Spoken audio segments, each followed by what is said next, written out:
Yeah, so the one that is kind of going most viral right now on the internet that's getting lots of major attention is there is a session for librarians across the state on law and advocacy in the library. So basically the theme of it was Law and law and advocacy. advocacy. It's not really a So place to yeah, advocate. no, You're it's supposed to not. be quiet. Yeah, You get yeah, exactly. shushed in a library. You're not Yeah, advocating for anything. You're yeah, reading books. yeah. So it was teaching teachers how do we continue to be advocates for pushing these books that are being banned in the classroom? How do we keep them in our library? How do we push back against what they call book bans in the classroom when we know that these books being banned are just books that contain sexual content, content that's inappropriate for kids? And this was a middle school teacher giving this presentation in the state of Montana. And she first of all, she called this her own personal censorship success story.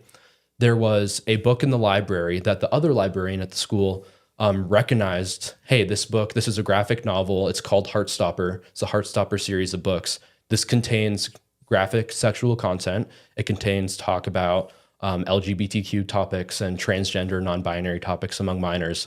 She said, I'm going to remove this from the library because this is inappropriate.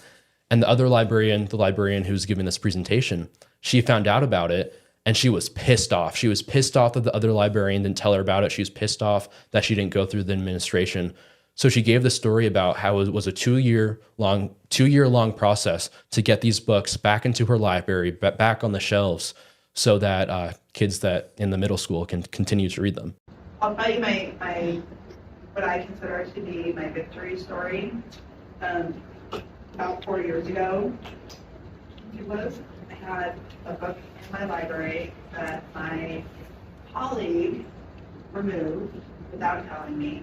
I did not find out about it until after it was already gone.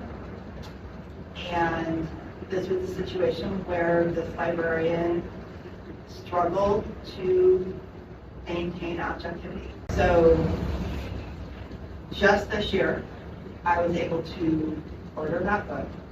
It is on its way. So we're talking about 11, 12, 13-year-olds. Yes.